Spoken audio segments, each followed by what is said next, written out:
All right, today is Mother's Day 2024. And yesterday I was hanging out with the hubby and saw how quickly a tornado developed and passed over us because it hailed so much and it was crazy weather. And then it touched down about 32 minutes away from us. 30 miles, 32 minutes, something like that. It touched down. It was an EF0. It's F0. But yesterday was pretty crazy. It was within the last 2 months that things were ramping up as far as the frequencies. And then, of course, the whole geomagnetic storm. And then we had the aurora all over the place. And we finally figured out that was probably something to do with Space Force. But yeah, it was a trip. Look at the clouds. The atmosphere looked different. Of course, it feels different. And watching how fast these storms develop, like almost out of nowhere. And I remember yesterday when we were just chilling out on the couch and my husband, we were watching a few movies and I did that little Facebook Live. He slept in. He was in my darkened bedroom. So we finally got to understand why it is I had blacked out my windows so that way I could sleep because the light is so amplified. So he was sleeping in there. That's why I went downstairs to do that Facebook Live and told you, hey, earn your pleasure in paradise. Because once you feel that pain and you're like I was yesterday and the day before, and then there's that brief respite, that's the paradise. That's the paradise that I'm talking about. That's the paradise that Dante Alighieri was talking about. So I was watching a few movies on the couch, and then we had to go get food stuff. I needed to go get food stuff. And so we got ready, and it was cold, so I had the heater on. And then we went and did our thing. I changed clothes. I changed into boots because it was raining outside. He was watching the rain come through. And it was cold. It wasn't as rainy as he thought it was going to be. So by the time that we left the house, when I left the house, I was wearing sweats and boots and all that. And then I got into the car and it was 68 degrees in the car, almost 70. I'm like, I'm fucking hot. And I'm wearing sweater and sweats and boots because it's raining. I'm thinking it's going to be rainy and yucky. Nope, the sun comes out. Freaking the heat amplifies everything. I'm like, put on the AC. He's like, well, why don't you change? Because we're going to go eat at Dairy Queen and then we're going to go to Aldi's and get whatever we need. So I went back in the house and changed into shorts and a t-shirt and flippy flops. As if it was went from winter to summer in 2 seconds. It was like that. It's 2 seconds. And so we get in the car and I'm feeling great. I feel free. Okay, I feel cooler, not so yucky hot. And we go to Dairy Queen and we sit there and the energy is crazy. The clouds look insane. Everything just feels weird. And we're both a little bit irritated. We're sitting in the Dairy Queen. There's only a couple people in there, but it was we're both irritated. I was chewing my mouth open. I'm talking my mouth open. He was like, close your mouth. With your mouth closed. All right. And his phone's going off. I'm like, Jason, turn your phone down. I mean, we were just nitpicking at each other. Nitpicking.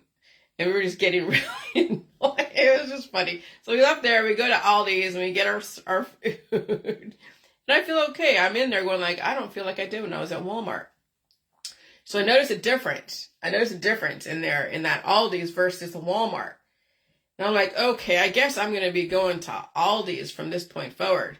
If I need big bulk items, I'll send my husband in there to get it, I guess, because he can handle it. But I'm telling you, man, my arms were sore. When they were in the car, they were sore.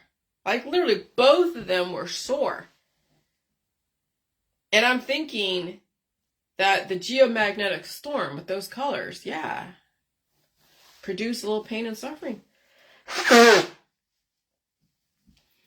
And I'll tell you, man, it's the colors. They look like Joker. I mean, I knew when I saw those colors, even back in 2020, when Kim was saying she was seeing auras, Kim Rydell, she's out of Cleveland. And I was having dreams. Hi, Tanya. Happy Mother's Day to you. If you're a mother, I think you're a mother. If you're not, I'm sorry. But anyways, I remember seeing the colors, and they look like Joker colors. They look like something that I remember watching in Batman and all the Marvel comics. And I'm just like, it resonated very familiar to me.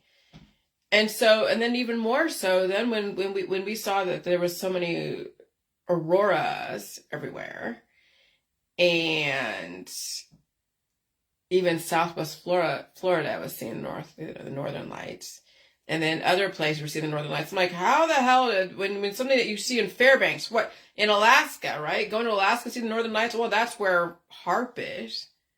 So CERN's over there in Geneva, Switzerland. Awesome. Okay, Tanya. Geneva's over there in Switzerland. That's where CERN is, and HAARP is everywhere. Okay. And I'm thinking like, okay, finally, synchronicity, colors, and the colors are the Mardi Gras colors. And then, of course, all the different chemtrails, right? Which is not poison, but they do have auras to them. And when they're amplified, when they're excited, just like watching red shift and blue shift. What is it? Red shift is coming towards you. Blue shift is going away from you. I forget exactly. That might be the right case. But the red shift, blue shift. And also the frequency, the hertz levels. Every single color has a frequency attached to it. So the fact that we saw green and purple and blue and red and all that is the color of the jokers. The ha ha ha. The evil joker. The court jesters. The Mardi Gras. That, it's like, and I'm like, oh yeah. So that's why I posted those Joker pics. Because it's like the system is mocking the people of the system. Yeah, we're in a simulation. We're in a fucking simulation. And it's crazy. Because even humans are simulated. Because you look at all the experiments that have been done.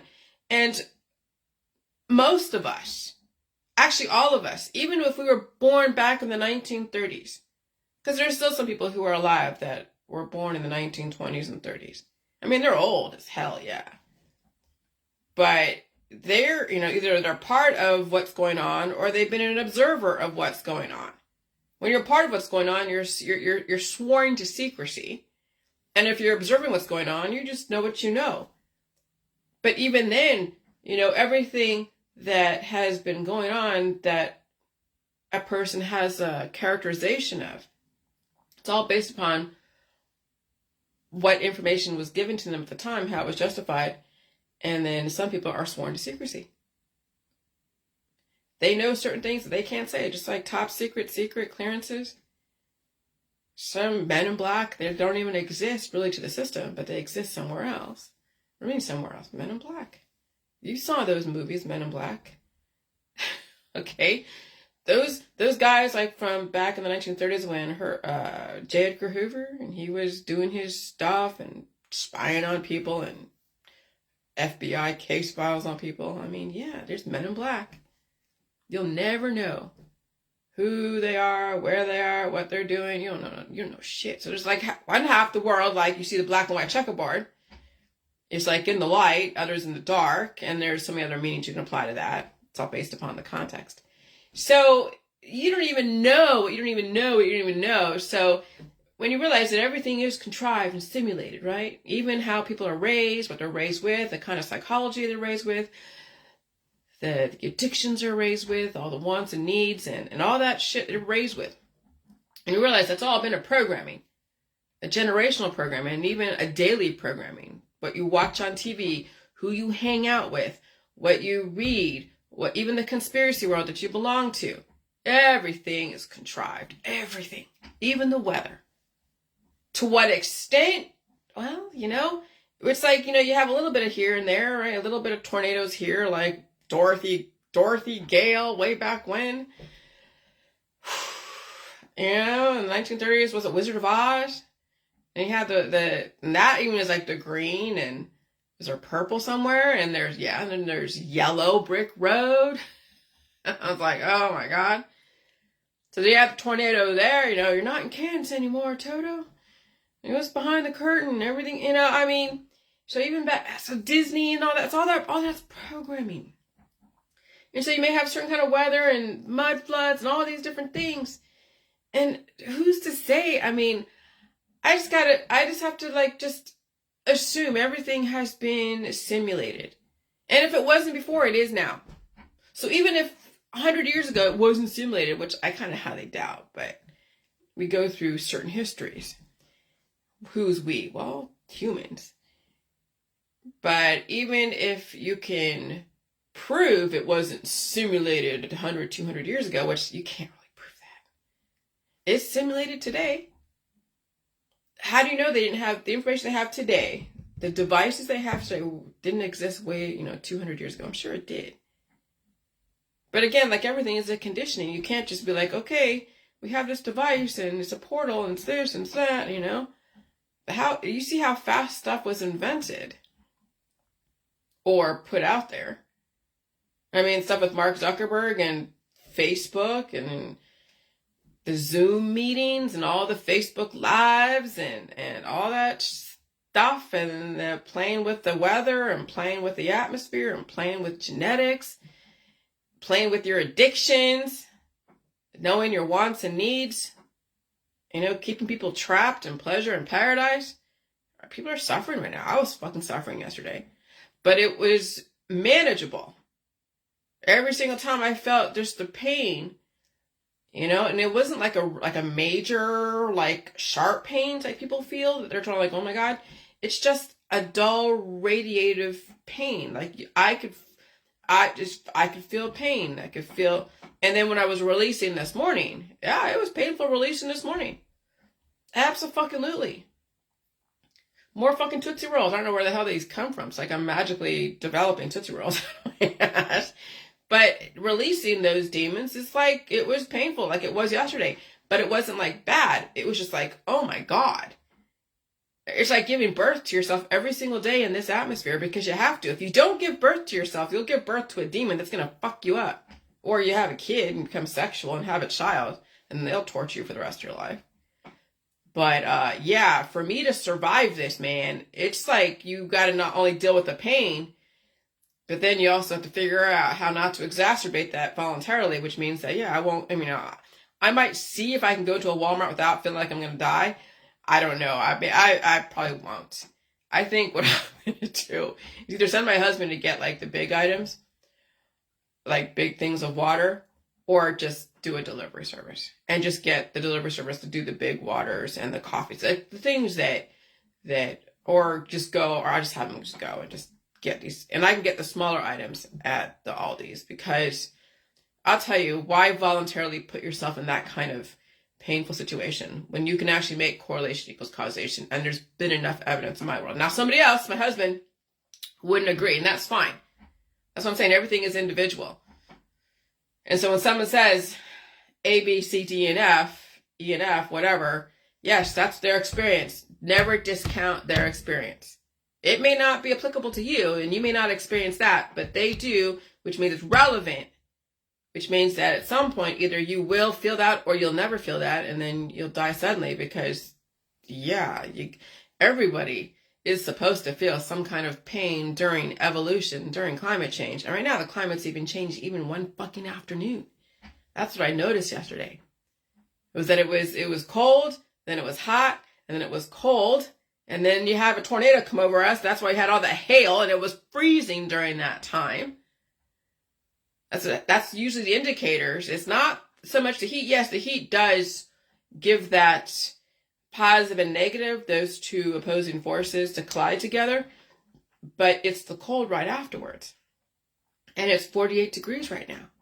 But it was hot for a minute as that tornado was going over our head, then touching down over there 32 minutes away from us, Brimfield, Ohio. And so my husband's like saying, because he was in the restroom, see, he had to poop right during that time that it was about to hail. I'm like, oh, that's not a coincidence. I'm feeling the arm pain, and he has to go and poop, and we're both nitpicking at each other at the Dairy Queen before we went to Aldi's. And I'm like, yeah. And then there's a shooting last night. And then there was a shooting last night. Somebody had to settle a score.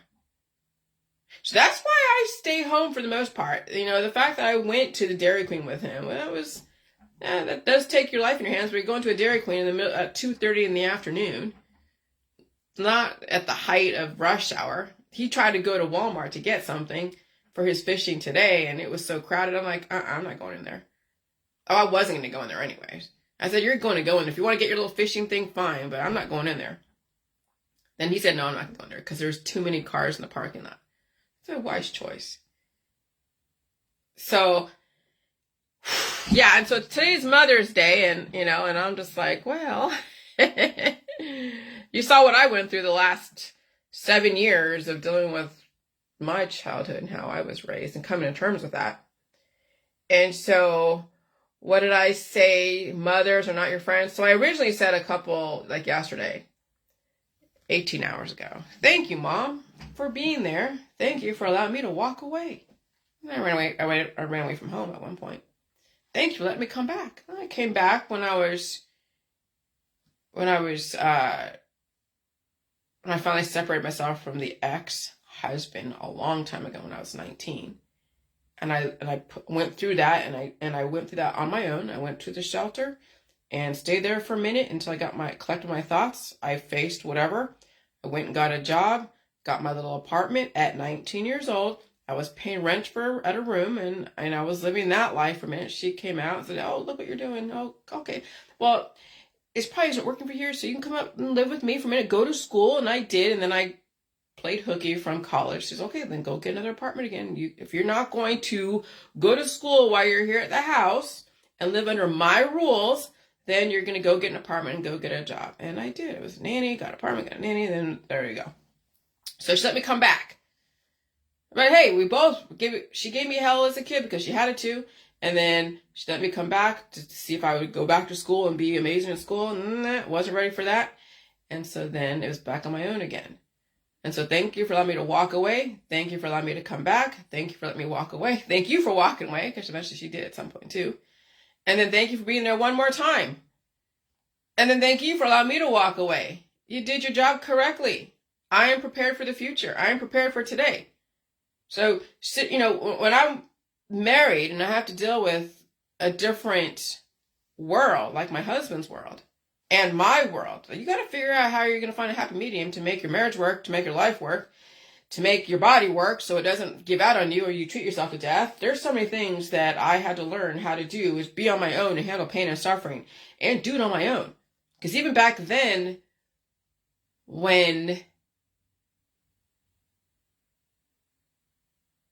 even in the J world, in the beginning of the J world, and I get triggered and shit comes out of the blue and you have to deal with that. And he's off fishing because he doesn't know how to deal with someone who's releasing the demons, and you got to deal with shit. And it's on your own. People are not going to understand you. And even if they try to understand you, there's no way they'll be like, hey, let me take away your pain and suffering. Let me diagnose you. Here, take this alcohol. Here, take this pot. Here, do this. Let me take away your pain and suffering. No. The best thing that happened for me is I had to face it. And it was by myself. I mean, at one point, I think I did cry in front of him one time when I realized certain things were like contrived, that I knew were contrived. I'm like, fuck, really? Then I cried for a minute, and then I didn't torture him anymore. My husband doesn't get tortured by anything that I have dealt with, really. Okay, I put boundaries down, but that's pretty much it. But there really is, I don't saddle him with, because I've released those demons. Can you imagine people have gone through some shit just because they had to get those memories, and then to figure out what needs to be filed away for future use to protect you and what needs to release? Can you imagine what people go through when they have people that have had some shit? They either have kids from that and the person is still deficient, and then they really nitpick at each other and destroy each other, or they self-annihilate, or they annihilate each other. I mean, it's so the fact that I had the ability to deal with myself, and I never turned to really, think about it, heavily into the pot, into the alcohol. I always faced my shit. And if I felt like I was going down the wrong road, I would actually check myself into like an NA and then go sit into that meeting and figure out, oh, I'm not a drug addict like I thought I was. I smoke pot occasionally. That's not a bad thing. You're not a drug addict, Jillian. But I would go there to see if that was something wrong. And I figured out that was no. It's just, there's different degrees, yes, of addiction. But there are functioning addicts out there. And I wasn't even a functioning addict. I couldn't be an addict. I don't even know what the hell you'd call my situation. But the cigarettes were the biggest thing that you saw me struggling with. And finally I released that. But you saw how much I justified that.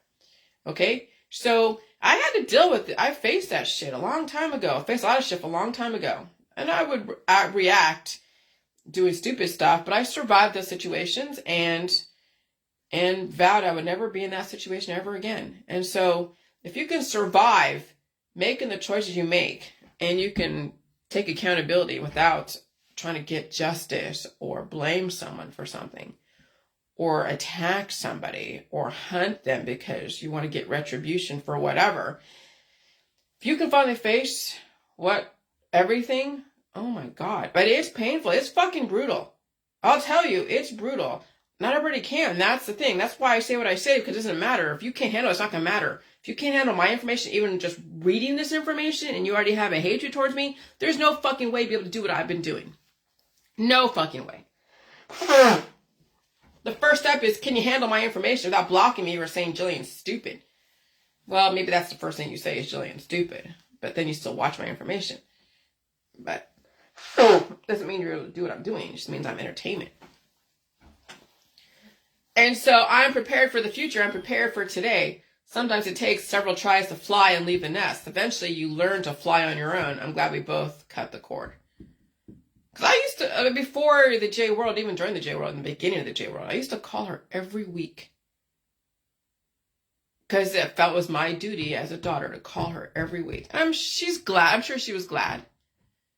On some level. And then eventually, when I had to face everything and bring things to surface, then I had to walk away. And that's necessary. That's what she trained me for. I don't know if that was what she thought would be the outcome. I don't know.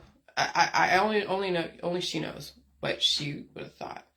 But you know what, she set herself up correctly so she can handle her retirement and all that. And so she doesn't need me. And plus she has a family too. So that's the thing, is I was able to walk away without feeling I'm responsible for her retirement, for whatever.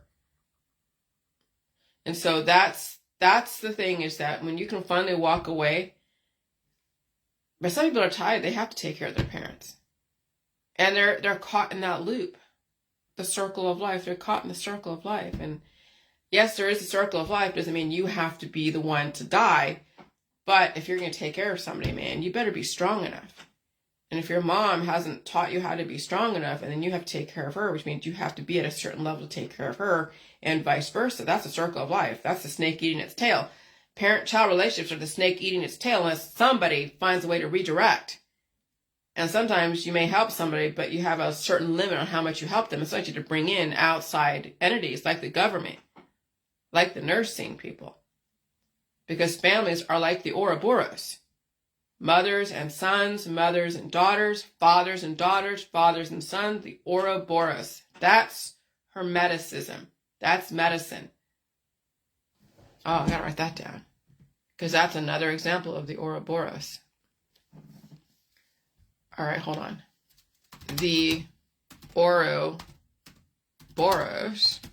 is the snake eating its tail, or parent-child relationships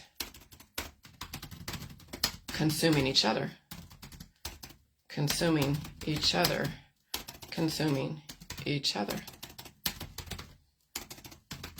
until all out annihilation. Okay? So there's many examples of Hermeticism, the Hermetics. And that's Mother's Day, that's Father's Day. Yeah. That's the Ouroboros. That's part of the Rosicrucian. If you didn't think it was now, you'll know now. Mothers are not your friend. My mother told me that, and I completely understand now as an adult. If she would have been my friend, I would be dead today. Because I had so many deficiencies. If she would have bailed me out and coddled me and kept giving me medicine for every ailment and kept giving me what I would want at the time, I wouldn't have the capacity and the wherewithal to strategize my survival, because eventually she would die. Or I would cannibalize her, right? From all my wants and needs, which people do. That's why their parents are dying. People cannibalize their fucking parents. Parents let them. And so then I'd be on my own, and then I wouldn't have, and then I'd have to find somebody else, right? If, when your parents die and the teat that was feeding you, even as an adult, dies, and you're a kid, a 30-year-old, 40-year-old kid who can't handle being on their own, really. So whatever inheritance she left, they'll burn through it, and then they're going to find somebody else to go and burn through. That's when they bring the friends and family around to burn through. And that's what I'm saying. Friends and family are like currency. People burn through their friends and family until there's nothing left. And then they consume themselves. That's the Ouroboros. So they either raise you or don't raise you, right? There are parents that raise their kids. Okay, some parents that don't. The ones that don't, that kid's lucky. They only have one parent they have to deal with. And if they can cut ties with that parent, then they might have a chance to be on their own. But then they have kids. Then the kids jail them. And that's the snake eating its tail yet again. And so they're someone you should rebel against if they're doing their job. But what are you rebelling against? See, that's one thing to rebel against. Then what are you rebelling against? That's where the rubber meets the road. If they were never there for you, and now you're going to be there for your kid 100% all the time. So if your parents are never there for you, and then you have children, and you're going to do the complete opposite of what your parents did, then you become the helicopter parent. So you have parents that don't raise their kids for whatever reason, or they leave them and let them sink or swim, and it doesn't matter what happened. I mean, it does and it doesn't.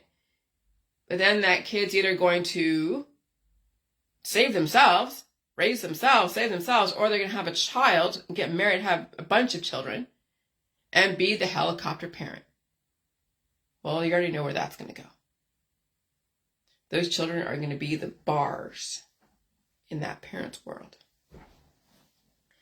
So if they were never there for you, your parents were never there for you, now you're going to be there for your kid 100% all the time, or be there for people all the time.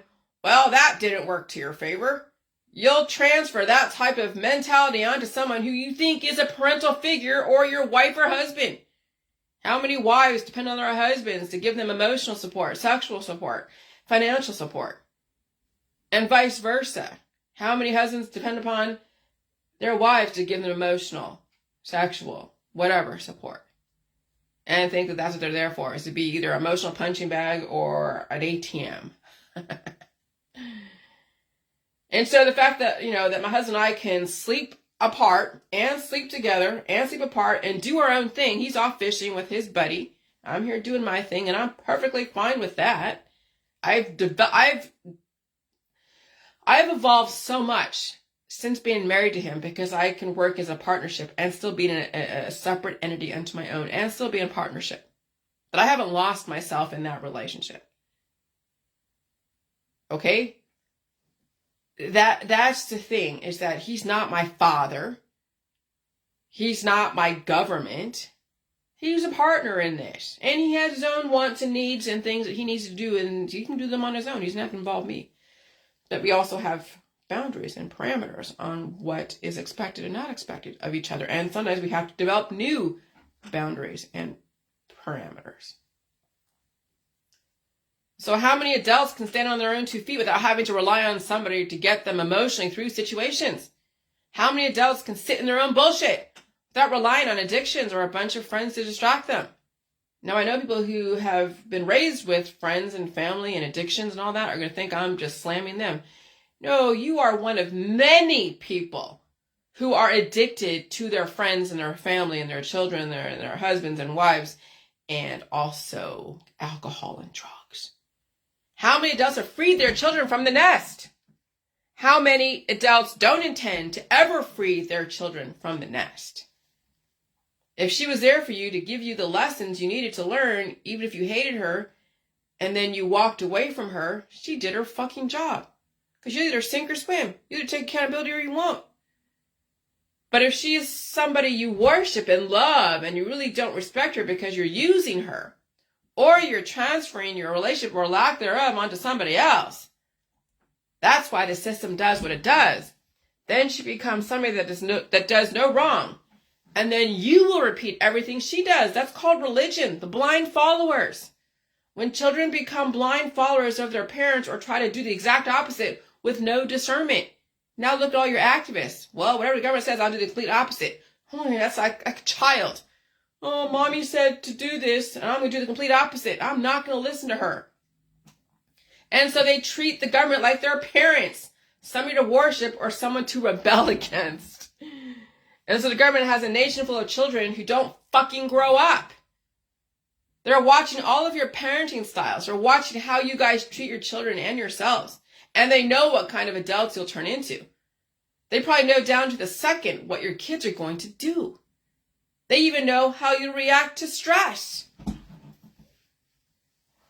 You'll even use your parents as leverage for something. I'm using my parents as leverage to show you that why I'm the way I am. And in my world, as far as the J world, she did her fucking job. I had to figure out how to deal with all of that it was very different, that it was a reason behind it. It wasn't like, I think half it was organic, half it was synthetic. Or maybe it was mostly synthetic and maybe a little bit was organic. What do you mean? Well, sometimes you still have your own shit that you bring into the relationship, that you have expectations or whatever. But when you are college educated with a master's in science, a lot of it is synthetic. And then you bring in your own, and then that's why even psychologists and therapists, psychiatrists have their own psychologists or just so that they can release some of the transfer. I mean, there's all these ways that they try to become unbiased, but you still do bring in your own bullshit into any situation. That's why people are not allowed to practice medicine and even psychology onto their own family. But with psychology, it's hard to separate. Policemen have a hard time separating their job from their family. Same thing with military, same thing with a lot of these industries. The family becomes then the transfer point of their job. So, yeah. And so you'll even use your parents as leverage for something. How are you using your parents today? How are your children using you today? That's the question everybody needs to ask on Mother's Day. How are your kids using you, and what are you using your kids for? And the thing is, many of you are trapped in a relationship with your children and your parents. Your family and friends will never, ever allow you to set yourself free until you give them a good reason to. And I don't think there's any reason out there is a good reason without you defaming someone or making accusations that you can't prove. There's never a good reason to walk away from your family, according to society, right? Unless you can make an accusation that there's hard to prove, and then you open up a can of worms that you will never be able to close, and then there's that whole thing. Because once you strike, somebody will strike back. So then you're stuck. People are stuck. And so then they when they walk away, they'll always be the bad guy. And they'll say, oh, you were never my friend. You were never this. You were just pretending. You'll see all the guilt shit. When people finally walk away from stuff, you will see the guilt come out of those that were the recipients of those who were abandoned. You never abandoned people you weren't using. You see that psychological. You only abandoned people that you were using. You were just a pretend friend. Oh, you see all that. And then that's the vipers of those that were sucking the life out of you, coming out with their own defense mechanisms. Well, they walked away from you for a reason. If you want to go and play those manipulation games or trying to pull them back into the situation, fine.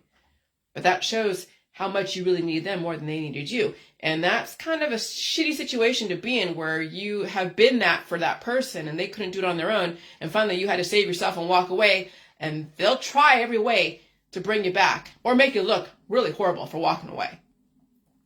That's the danger of having such close friends, is that then you get caught up and trapped, and then you die with them because you won't be able to be strong enough to walk away. And so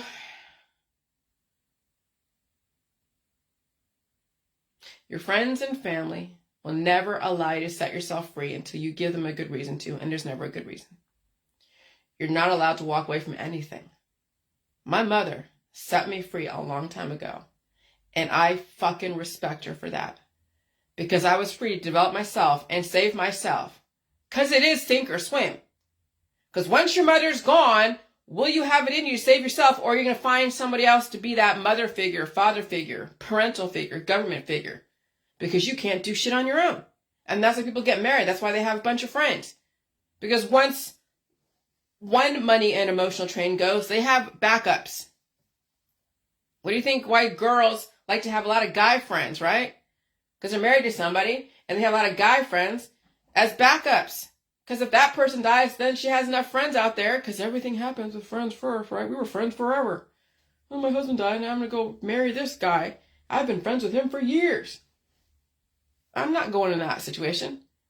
I purposely will not. I purposely say things I say to repel against anyone who thinks that might be the situation. My husband is my last husband. He'd be the last thing I'll ever, when you think about it, be involved with, as far as the level I'm involved with. Because I know what's out there. It's fucking brutal out there. People are brutal out there.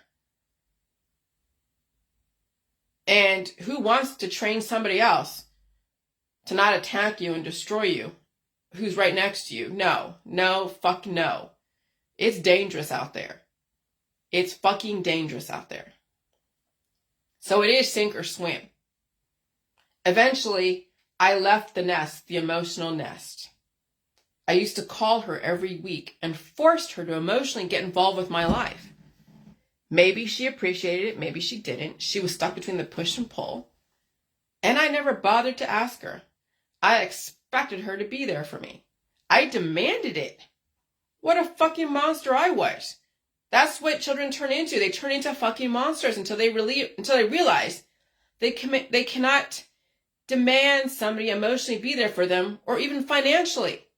But you see these kids, and they're adult children who demand their mothers and fathers be there emotionally, be there physically, be there financially.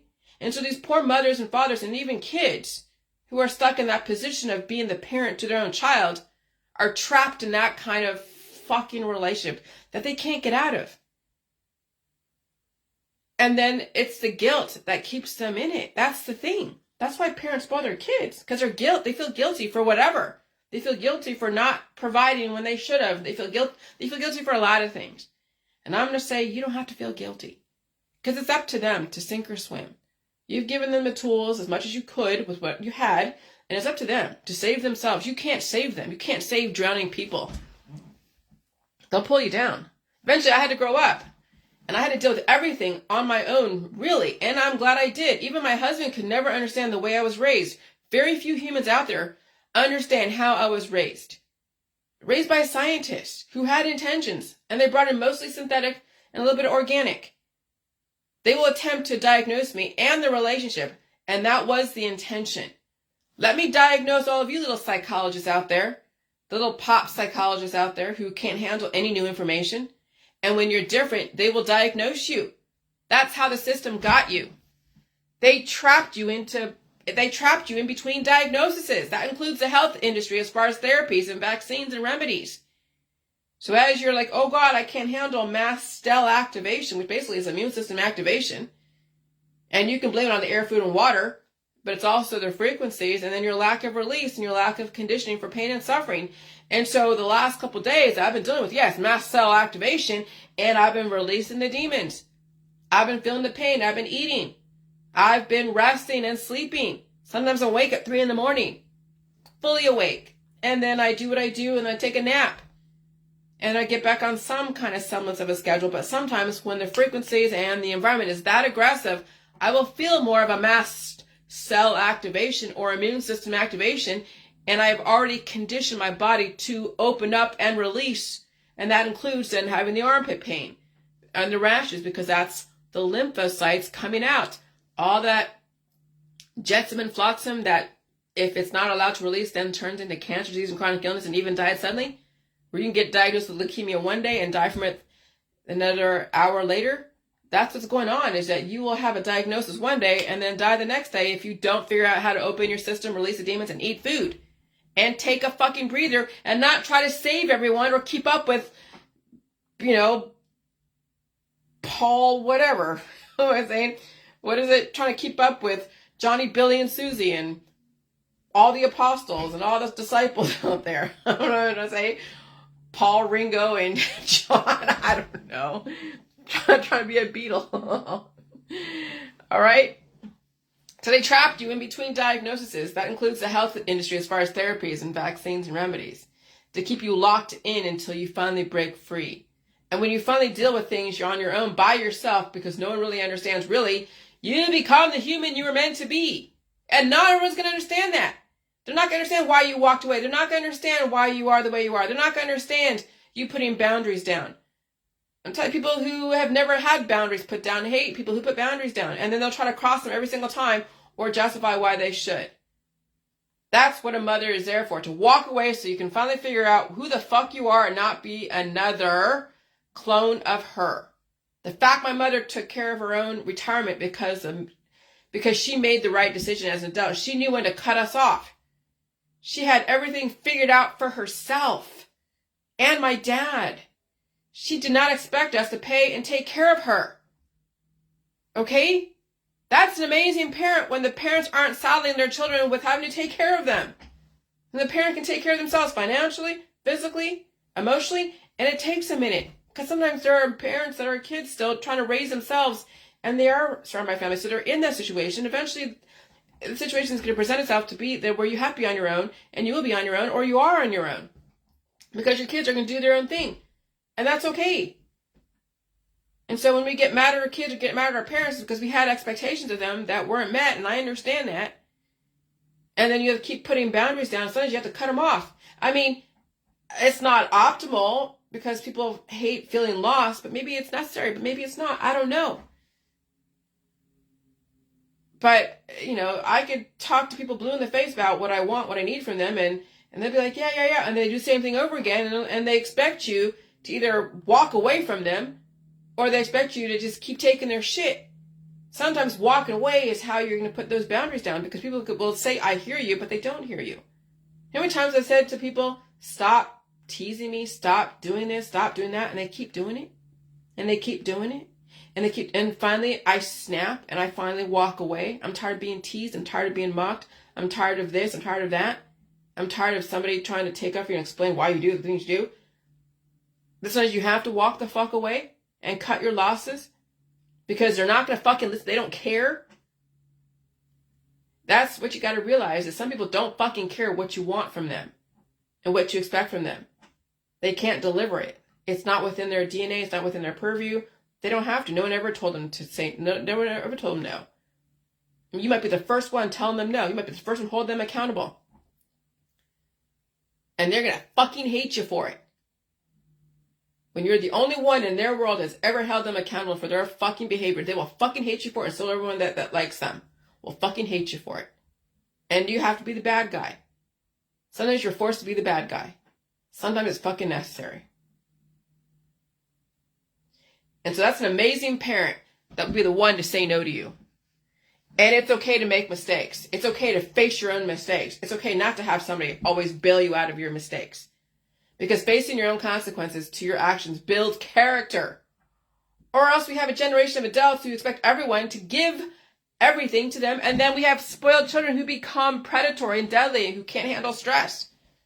We had a shooting last night, not too far away from me, because a teenager, could not handle the stress. And so we will deal with generations of children who are predatory, who can't handle stress, and turn to firearms to settle scores. That's why I walked away from society. I saw the writing on the wall. That's why the system is cleaning itself up, because you guys will continue to have children, and we will continue to have to deal with them and put them in institutions or drug them, or they die suddenly, even the parents. Okay? But you think that I'm being like anti-Christian by saying that we shouldn't have people having children because they think that's their right. And yeah, it is your right, but what are you producing in our society that eventually we're going to have to deal with? Because if you can't handle pain and suffering, and you're on drugs and alcohol and crazy sex and you're having issues with everything, and then you're having a kid on top of that, what do you think the kid's going to do? The same thing you're going to do, but even worse, because they have even more deficiencies, more neurological issues. And then you're a helicopter parent on top of that. So then the kid does no wrong, so they're entitled. Oh my God, and that becomes a major Ouroboros. Then you really have to speed up the intentions. What the system is doing is speeding up the intentions. Because you can't stop people from doing whatever, so you speed up everything. And watch how many people read my information and then immediately say, I love you, mother. Thank you for being there for everything because you're so amazing. And thank you for being in my life today. And thank you for teaching me everything I could possibly want. Now, does that really make sense? Yeah. Or they say, thank you for giving me everything I could possibly want in life. Because that's the kind of mother, that's what mothers do nowadays, right? Is they basically give their kids everything they could want. Guilt. Buying their children on top, one of the two. How many people will read my information and immediately do the complete opposite and get so many likes? Because you have so many mothers out there who are deficient, yes, who are dependent upon their sons and daughters for pleasure and paradise and company and even financially, and they don't want them to be left. And you know the kids are not going to leave you. Because how would that look? They have an image to uphold. God forbid, that you go out on your own and do your own thing and set boundaries. But God forbid you put them in a nursing home. What the fuck are you going to do? But that's the thing, that's our society. It's the Ouroboros, snake eating its tail. So most of you who are against my information will confirm your own belief system as a defense against new information. How many people will read my information and thank their sons and daughters for being there for them? How many of you know how trapped you truly are by reading this information? Some of you already freed yourself and you get it. The ones that don't will make sure they reinforce what they're trapped into. And then they'll hate me secretly. Or they will diagnose me. Jillian had a bad childhood. Jillian had a bad mother. People secretly hate me because of my information. Well, it's not so secret. If I was you, I would hate me for this information I put out there, especially if you're trapped and you can't change. So I don't blame you for hating me. I actually expect it. I intend to be alone more than not. It's making me stronger. I already got most of you figured out on some level. Every single word people say and what they don't say says everything. But why say it if people can't help it, Jillian? Because it must be sad, right? How else do we give people the choice? At least make them feel like they're not alone. That it's okay to be alone. It's okay not to be in touch with your parents. It's okay not to be in touch with your children. Especially if your children are toxic. And even if they're not, according to you, maybe you should cut the cord. But that's not a choice I can make for anyone. What if there was another way? That's what I'm trying to introduce. What if there's another way? But if you don't know how to be alone, you'll find someone to take the place of your parents and children, so it won't matter if you were never trained to be on your own. You'll transfer whatever parent-child situation onto somebody else. But some of you get it, and I want you to see it. Some of you are aware that you can actually look outside of yourself. Some of you need somebody to say, it's okay, you know who you are. I'm not the only one out there. There are other adults and children who were raised like me, or not, who are struggling with this. I see you and you are somebody. Don't let those around you make you feel like you have to be part of them. You don't have to suffer with your friends and family. If you have the strength to suffer on your own and maybe understand my information, you have a better chance. But that's not something I can say is possible for you. But this is an opening. Some people around you are too far gone and you can't save them, so save yourself if it's possible. It may not be so, But, when you have heart attacks and strokes in your genetic line, and you know that you need all the food and the air and the water, you need the rest and relaxation, you need to reinforce, you need to pull out the crap out of your body, you need to really condition up here. Keep blowing your nose.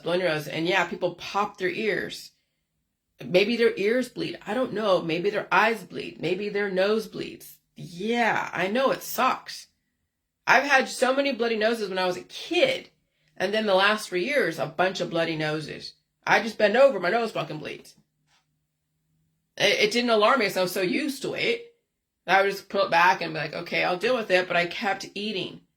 I didn't let the blood stop me. I didn't go get it treated. I didn't do anything that would try to stop my immune system from doing what it does. I just expected whatever I needed to expect. And so I don't get bloody noses. Like, I know the activation point right up here. So when you guys are getting your COVID-19 testing and you're getting that little Q-tip shoved up your nose, it activated your immune system. So people get bloody noses and all of a sudden their immune system activated, and that's why the pandemic was what it was. It was not only the difference in the atmosphere, but also all the testing activated your up here. So when I put my finger up my nose, I know you're like, oh my God, that's so boring. No, but I put my finger up my nose and I feel there are crusties in that area. And there's a lot more of them. It's because there's a new environment, new virus in the environment, and it's causing then the buildup of booger up here. And I release that and it caused me to sneeze. So I'm sneezing stuff out, activating my immune system. And that's what allows me to live, is I actually activate my own immune system by making sure that every point gets activated, because the body is going to attempt to keep things closed up, which is good. But sometimes when you have things in the environment that you're breathing in or eating or whatever, your body has to be able to release it. And you have to be able to handle immune system activation. And not many people can. But I know how to activate my immune system, and I know how to manage it. I know how to manage the energy in the body and the food and the air and the water. And so that's how I'm able to save myself and become smarter in the process, working through the pain. I mean, working through the pain. Well, yesterday I had to go get shopping. We went out to eat Dairy Queen, okay? And I have to go in the car and be in the car, okay? And that right there, I mean, my husband works through the pain when he goes and does the truck stuff, driving miles and miles and miles per day on top of all this shit that he has to deal with. And he has to shit too, okay? So, you know, I felt the change in my back and even in the pain a couple months ago when I actually understood where my husband was coming from as far as back pain and having to work through it, making you stronger. Oh yeah, you'll feel the strength. It's like Marvel comics of superhumans, that when you finally can work through the pain without having to treat it, and then you scale down your lifestyle and all that stuff, and you're able to handle immune system activation and handle the environment, it's like a strengthening process, but it's a conditioning process too. So that's why I posted those Joker pictures that I made in AI with all of the Aurora Borealis, or what we call the Northern Lights. And it's, yeah, the system's mocking everybody. That's why all the meteorologists, that's why the rise in the weather underground, right? The rise in the weather underground, the rise in the meteorologists, meteorology. Where the hell is that book? I don't even know where I put it. I put it in my backpack. Yeah, the rise in meteorology. The rise in Space Force and all the storm chasers. You have people like Ryan Hall, y'all, and all the different people that are talking about whatever. And they found an opportunity and capitalized on it. Good for them. Then you have all the meteorologists like Noah, Bergen, Lucio. And you have the Jim Cantori there out there in Indiana Speedway, right up there at the eclipse. I even question if that was actually real or not. Knowing now what I know. Wow, they can actually hide the sun. Yeah. I'm sure they can do a lot of things. I mean, I don't know how far the system's going to take it where we finally realize everything. And when that happens, there'll be a lot of fucking death. Because when I felt those frequencies yesterday and my arms were hurting, I know somebody else is dealing with some shit that people don't survive. You know, one person's mucus is another person's disease. One person's disease is another person's death. One person's death, another person's beginning of suffering, and then disease, and then death. I feel that my mucus is somebody's death somewhere else. Their disease is somebody's death somewhere else. And so it's like, if you can handle the suffering and you can deal with it and you become smarter during it and you can handle it and you can scale down your life, you got it made. But it's brutal. It's fucking brutal, I'll tell you. It's brutal feeling the arm pain.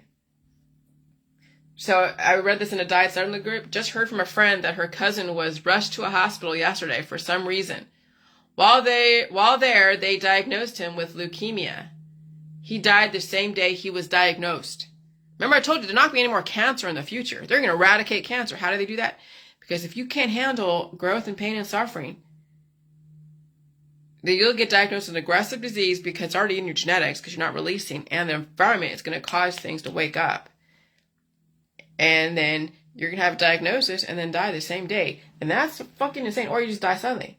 One day, there will be no more disease because no more suffering.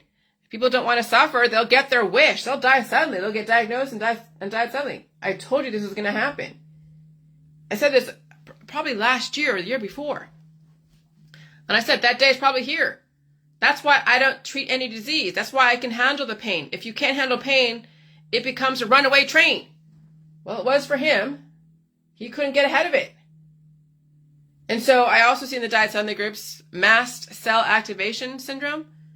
And people are fainting. They get red eyes, anaphylaxis, itchy skin or hives, nausea, vomiting or diarrhea, rapid heart rate, POTS, right? And then wheezing, right? Because they're so full of the mucus.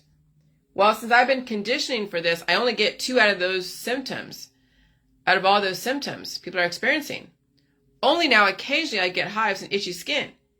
The hives used to be really bad, but not anymore. So when my husband would come home, I would have the hives be like here and here. And you saw the pictures I took.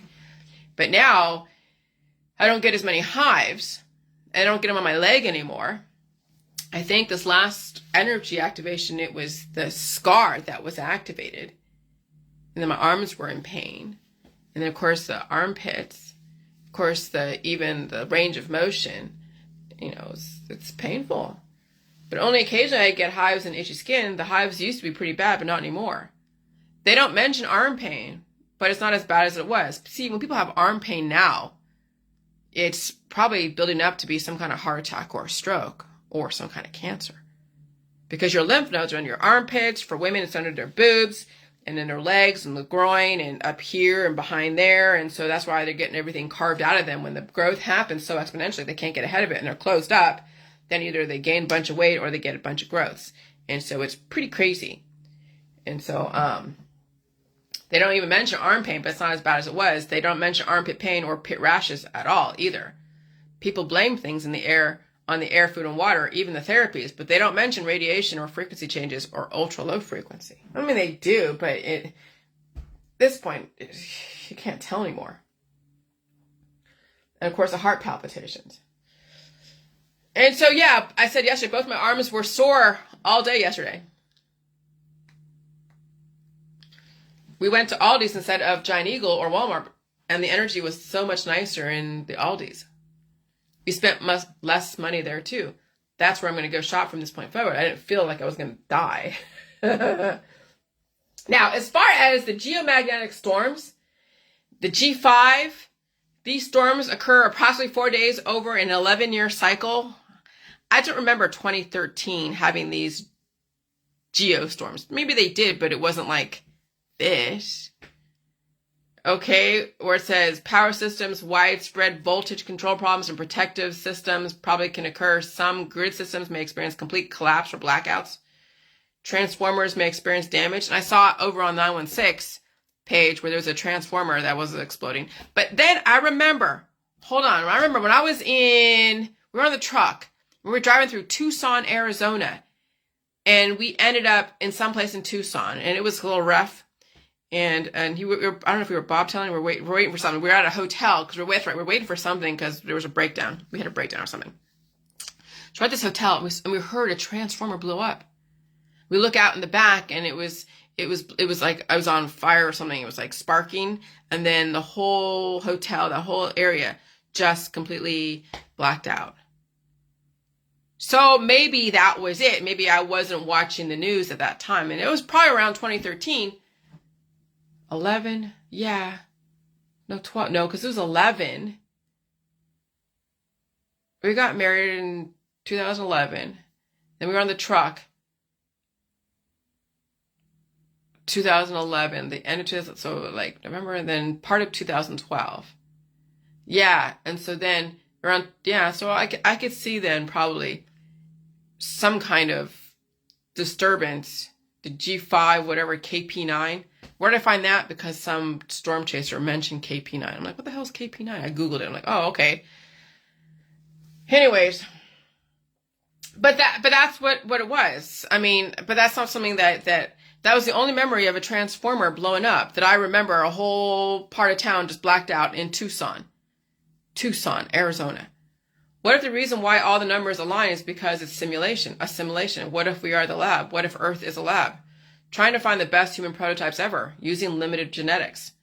I don't remember solar storms like this 11 years ago, the Mandela effect. But then I remember that transformer because when we were on the truck, it was between 11 and 2013. Because I remember 2012, I was hanging out with my husband's partner's wife at home when he was being trained. So that was 2012. And then we were on the truck for a lot of 2012. And then it was 2013 that I was in Florida. Okay. And I was sitting in Florida, Lake City, Florida, and doing holistic stuff and living high on the hog, right? Because he was training at the time. So he was getting a lot of money from having the wheels keep turning. Was it 6,000 miles a week? That's a lot of miles. It's like $2,500. When you think about like $1 a mile, that's $2,500 like a week. And then a lot of that goes to expenses because he was owner operator. But we were rich for about a minute. We haven't seen that. Well, we see part of that now, but not all of that. But we also scaled down our lifestyle too. So anyway, yeah. And so then yesterday it was hot and cold, like in about a span of an afternoon.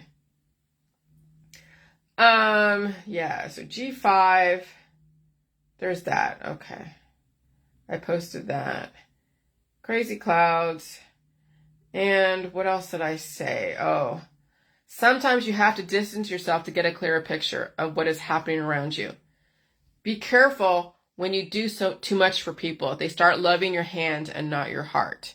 That's why you don't get people addicted to your company and to what you do for them, because then they'll use you. And that's the same thing with kids and parents. And then, of course, in Austin, there is a serial killer in Austin that's targeting people. Okay. And they survived the Rainy Street Ripper, which is in Austin. People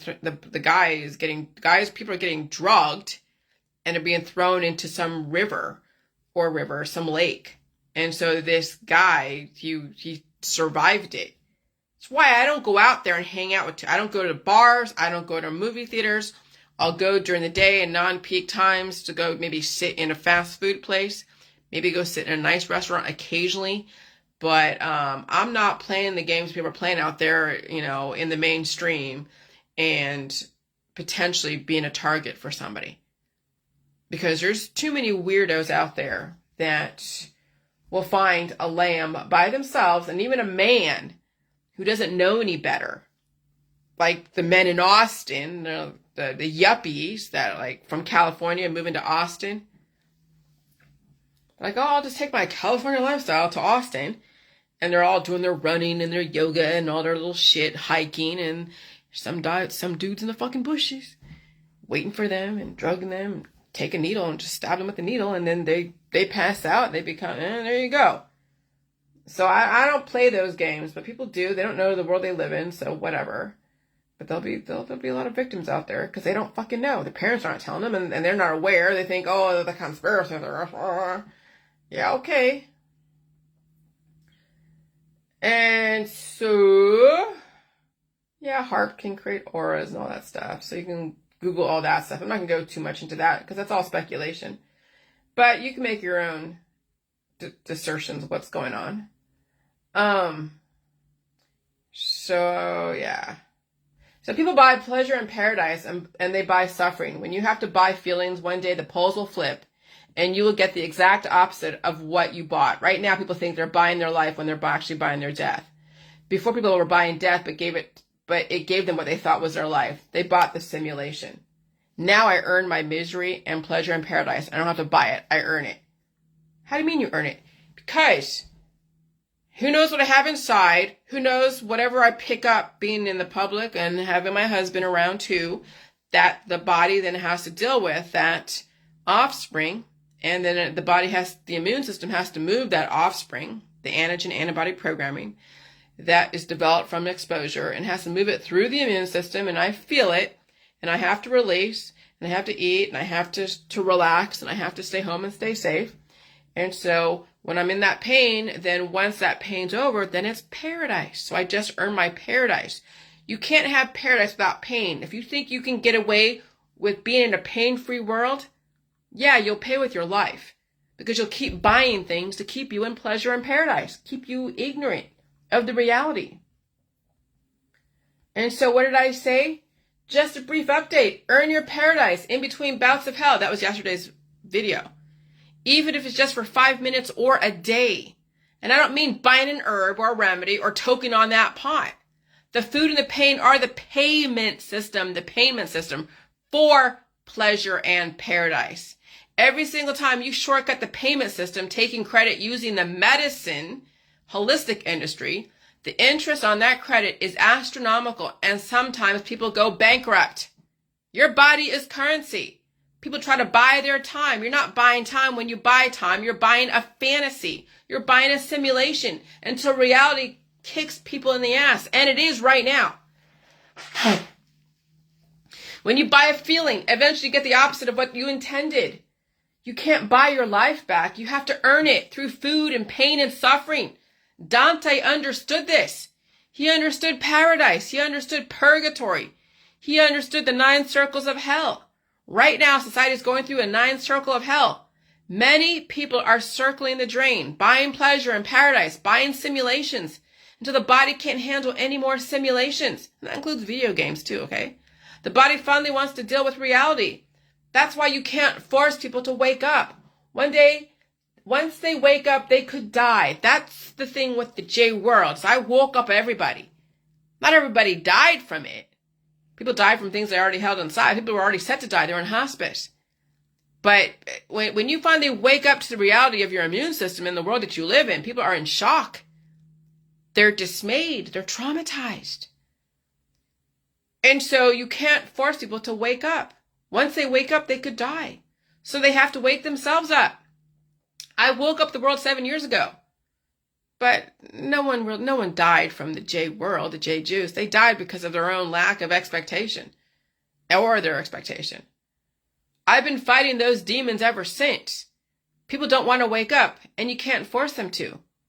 It must be through their own permission to wake up or rest in peace. And that's why they have the inserts. That's why they have the back of the bottle. That's why we told you guys when we were in the group, when the file said you might experience A, B, C, D, E, F, and G, we already told you what you probably might expect because you already hold it inside. It was just waking up and releasing it. But then we had to learn the other side of it, which is feed it and pull it out. Well, I was pulling out crap ever since back in 2016. I wasn't completely vocal about it. I was at some point, and then I got laughed at for it, so I pulled back and didn't say too much about that. But then the last few years, I've been telling you how I've been surviving all this. I've been pulling out crap.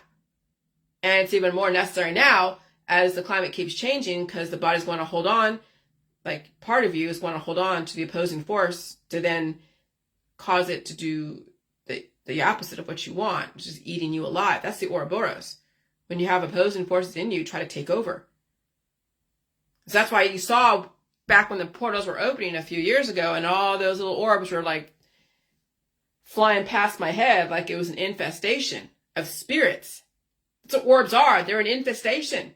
When you have people who are dying or their portals are open, but they're not supporting the portals that are being open, they're trying to resist it, and you put cameras to them and they put cameras to themselves, people don't usually do that. They don't like looking at themselves because it's the spirits. They don't want to see themselves.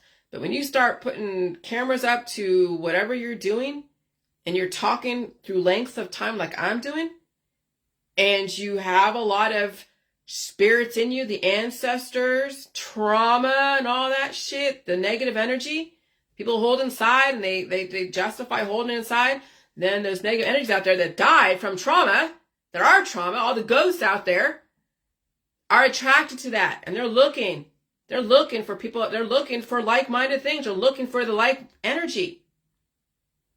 That's why you have to learn how to release those demons and then close up the portals. But that's the thing, is you have to understand how your immune system works. Because there are indicators when you are infested with negative energy inside and you do cameras on yourself and you talk to the camera and you're watching like through, like you see me, I don't see any flipping things going beyond, past me like they did a couple years ago. And so I noticed that, when you finally close up the portals and you strengthen yourself, you're not attracting the trauma. You're not attracting parasites out there, like people who are traumatic. And so they stay away from you because they know you're not going to fall for their bullshit. And even the dead world aren't attracted to you. But you'll have dreams. But again, at night, I'm not putting cameras in other places in my house. Oh, hell no. I don't want to know what's walking around me. But when I'm doing the Facebook Lives, this is the proof. And occasionally, I have said an orb here, an orb there. Sometimes they do come by based upon just how thin the veil between the dead and the alive are. And sometimes with the way the frequencies are and things like that, the dead and the alive are right next to each other. Parallel universes. It's pretty crazy. I'm telling you, man, the world is not what you think. I mean, it is and it isn't. And so, let me see. What else did I say? Oh, yeah. My grandpa had many, since 2021. And he used to be really viable, and now he's deteriorated. And they're saying that it's the you-know-whats. Well, yeah, I would say that plus then particle acceleration. If you don't release those demons and feed the body what you already have inside, those little landmines that you already hold inside, that you trap inside, will trigger. And when those things trigger, it's hard to get ahead of. It's like watching a spider, with the egg sacs give birth to all these spiders. You can't get ahead of them. I mean, you can if you're big enough and you can just take raid and whatever.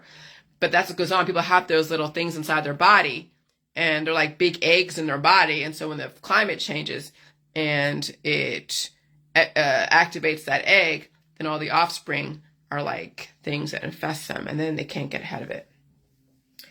And so I'm going to put it out there. Those who are suffering and been diagnosed with cancer and the following infections and viruses, coronavirus infections is COVID-19, SARS and MERS, HIV, Lyme disease, E. coli, hantavirus, dengue fever, West Nile virus, Zika virus. They are in your bloodstream.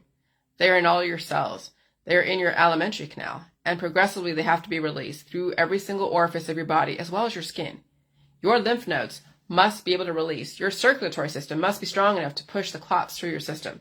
Sometimes your system needs extra energy to push something aggressively through, and the walls of your blood vessels must be able to handle the pressure, even your intestines.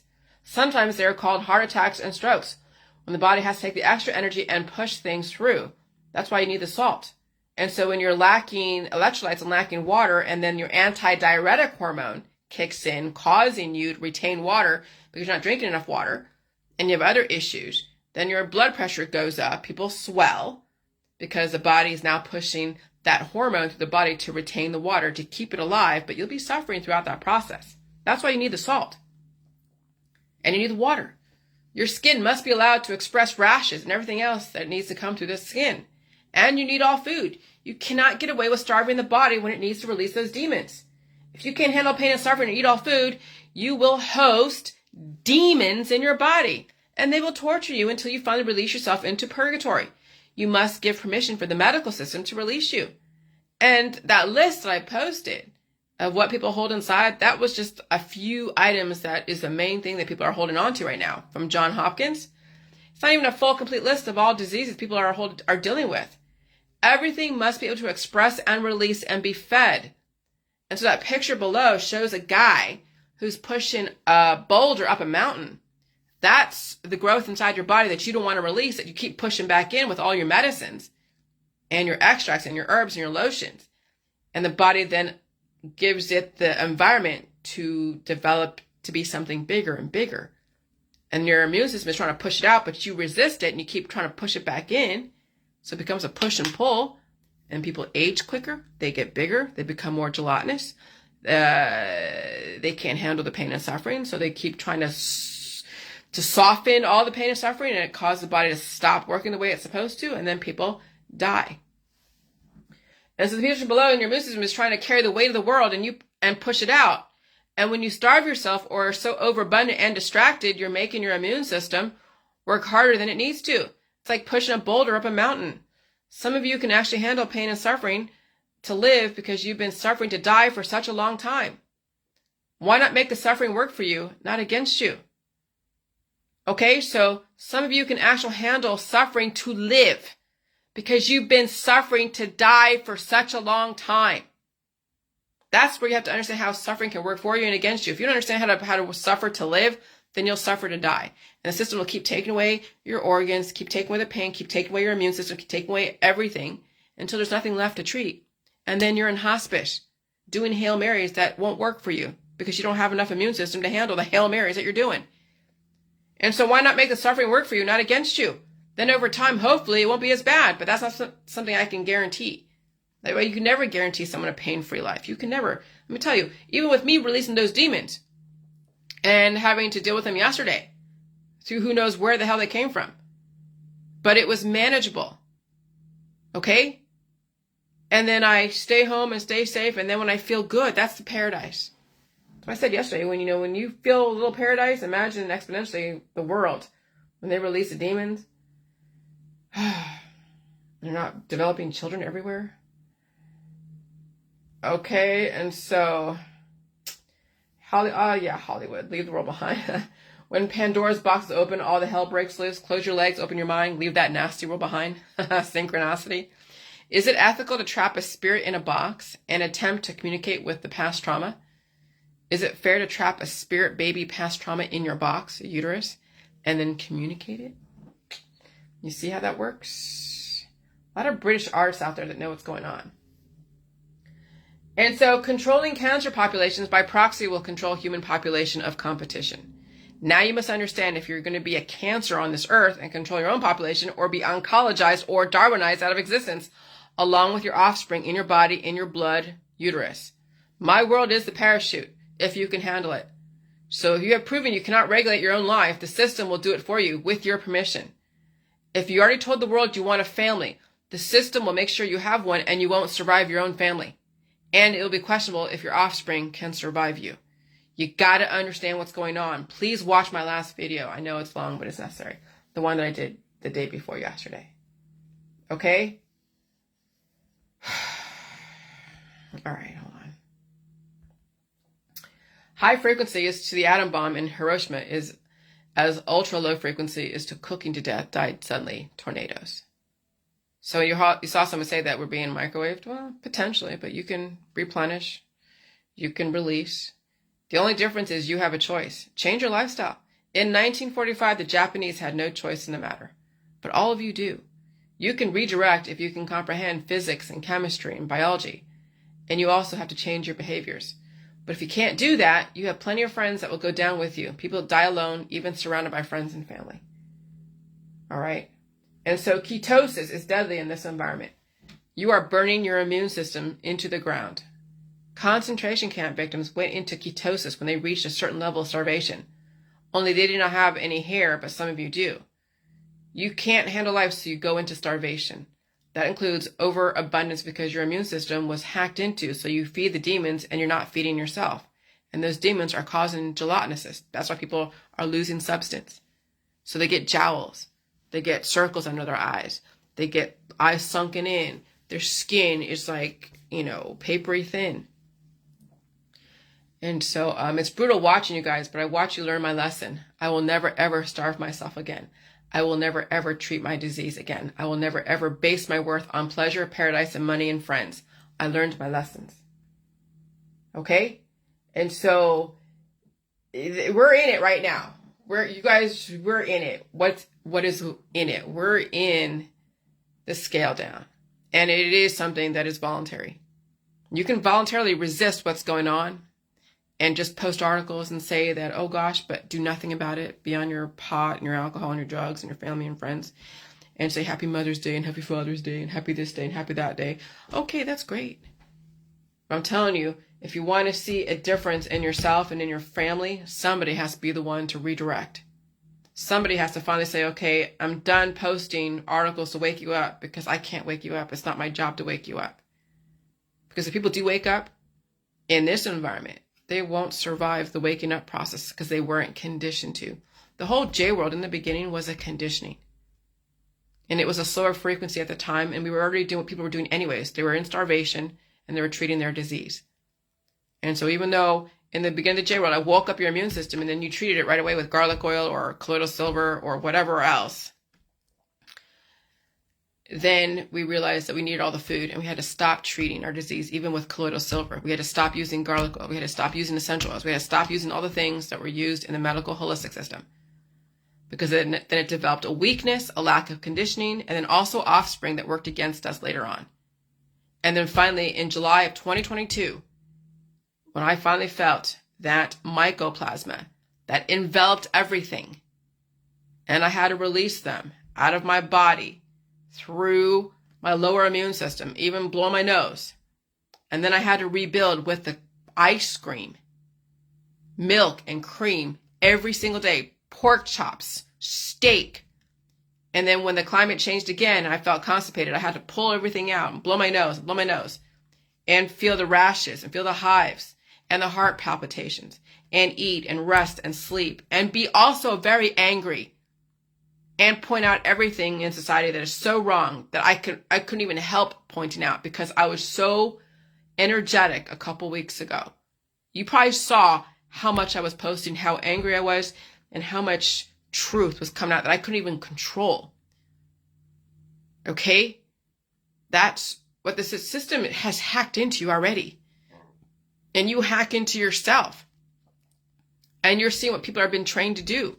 You saw what I've been trained to do, what I've been trained to feel. You saw everything that how my mother raised me. She was there to raise me to survive, not become another clone of her. She raised me to make sure I survived. And I had to have some kind of trauma in the background, like the Vietnam War, to know that I survived that, plus survive a marriage and a divorce way back when I was 19, survive my friends, survive my lifestyle and the bad choices I made, and still be fucking accountable and not blame and want to get justice for anything.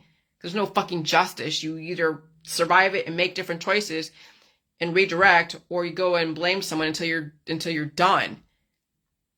Some of you have no capacity to redirect, and so you will sit and blame and post articles and try to wake up people who have no intention of waking up just like you until you're done, until your hamster wheels run into the ground. And some of you will look for a husband or a wife or some parental figure, or you'll find somebody that would be like your child that you can take care of, that are lonely, that need a parent, and then you'll be matched that way. So you'll have people looking for kids, people looking for parents that are adults, and then there'll be the Ouroboros. It will be hermetic, the snake eating its tail. And you'll see that in families too, the snake eating its tail. The parents cannibalize the kids cannibalize the parents until everybody is done. And then friends and family cannibalize each other. That whole circle cannibalizes each other until somebody walks away. I hope you're the strong enough one to walk away. I hope you're strong enough to walk away. I hope you be the one to redirect. But you can't force anyone to redirect. You can only be the representation. That's it. All right, bye.